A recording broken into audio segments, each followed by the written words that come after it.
Rational number, उसके बारे में पढ़ेंगे। रेशनल नंबर, पहले रेशनल नंबर का डेफिनेशन देख लेते हैं कि रेशनल नंबर होता क्या है। रेशनल नंबर को हम डिफाइन कैसे करेंगे। Number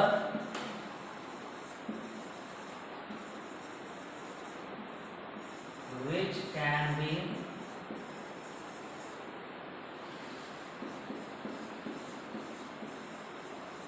expressed in the form of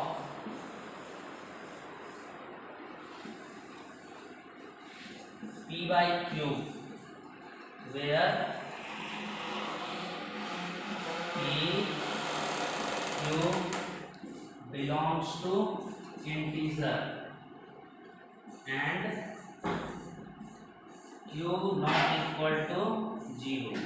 rational number वैसे नंबर्स को कहा जाता है जिसको हम p बाई q के फॉर्म में एक्सप्रेस कर सकें, जहां p और q दोनों जो है वो इंटीजर्स हो और q का वैल्यू जो है वो 0 के बराबर नहीं हो।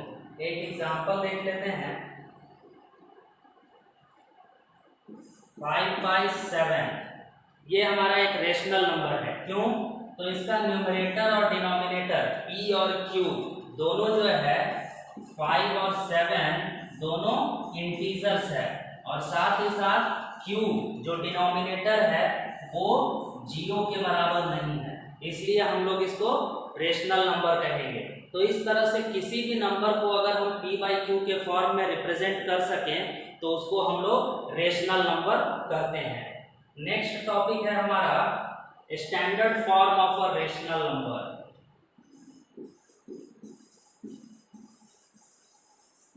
Standard form of a rational number.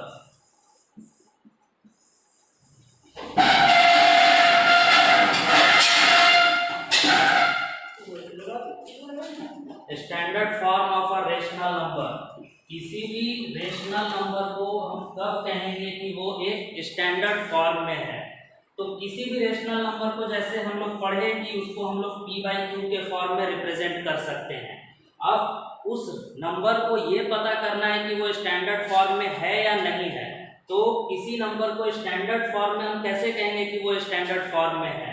तो अगर जो है न्यूमरेटर और डिनोमिनेटर p और q इन दोनों का कोई कॉमन फैक्टर नहीं है other than 1, no common factor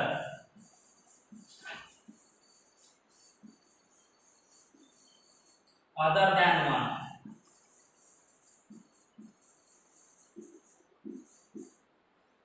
ठीक है। p और q का कोई भी कॉमन फैक्टर नहीं होना चाहिए 1 के अलावा।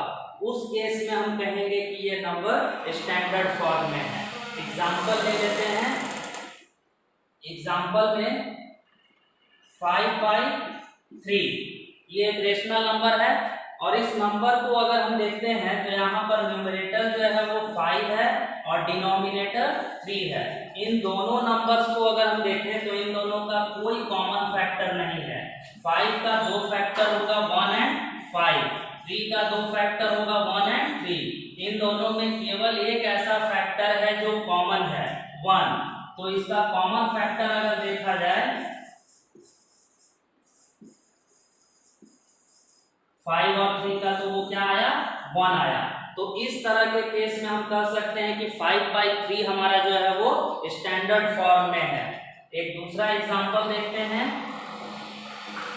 8/2 या 8/12 इस तरह का नंबर ले लेते हैं। ये भी रेशनल नंबर है क्योंकि p और q दोनों इंटीजर है और q का वैल्यू 0 के बराबर नहीं है। लेकिन यहाँ पर 8 का अगर हम फैक्टर्स देखते हैं तो 8 का फैक्टर्स 1, 2, 4 एंड 8 4 फैक्टर्स मिलता है। और दूसरा नंबर है 12 का फैक्टर्स अगर देखते हैं तो 1, 2, 3, 4, 6 एंड 12 इस तरह का बहुत सारा फैक्टर्स मिलता है। तो इन दोनों में 2 कॉमन फैक्टर है, 4 कॉमन फैक्टर है। तो इन सब में कॉमन फैक्टर्स अगर हम मिला रहे हैं तो 2 4 ये दो कॉमन फैक्टर आ रहा है और साथ ही साथ 1 भी इसका कॉमन फैक्टर आ रहा है, जबकि कहा गया है कि 1 के अलावा दूसरा कॉमन फैक्टर ना हो।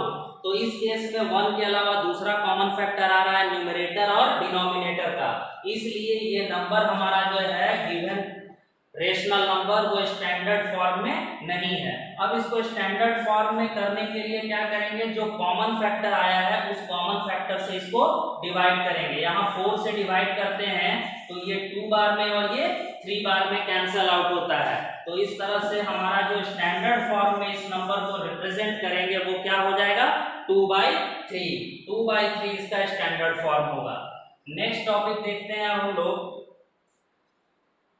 रेशनल नंबर को नंबर लाइन पर रिप्रेजेंट करना।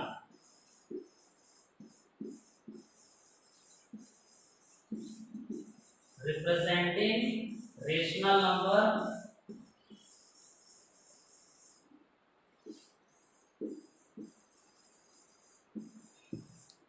On a number line. Rational number को नंबर लाइन पर रिप्रेजेंट करना, किसी भी रेशनल नंबर को, जो रेशनल नंबर हमको दिया गया है उस रेशनल नंबर को नंबर लाइन पर कैसे रिप्रेजेंट करेंगे। तो इसके लिए जैसे एक नंबर लाइन पर हमको रिप्रेजेंट करना है, मान लेते हैं कोई रेशनल नंबर दिया हुआ है 5/7। 5/7 एक रेशनल नंबर है और इस रेशनल नंबर को हमको इस नंबर लाइन पर रिप्रेजेंट करना है।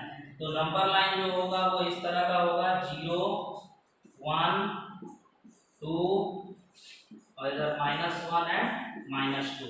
डिनोमिनेटर 7 दिया हुआ है, तो डिनोमिनेटर 7 दिया हुआ है तो उसके केस में हम लोग 0 to 1 को 7 इक्वल पार्ट्स में डिवाइड करेंगे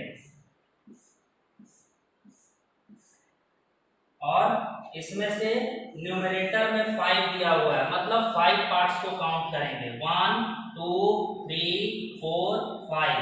तो ये जो पोजीशन है ये हमको 5/7 शो कर रहा है। तो 5/7 अगर रिप्रेजेंट करना है तो इस तरह से हम नंबर लाइन पर रिप्रेजेंट कर सकते हैं।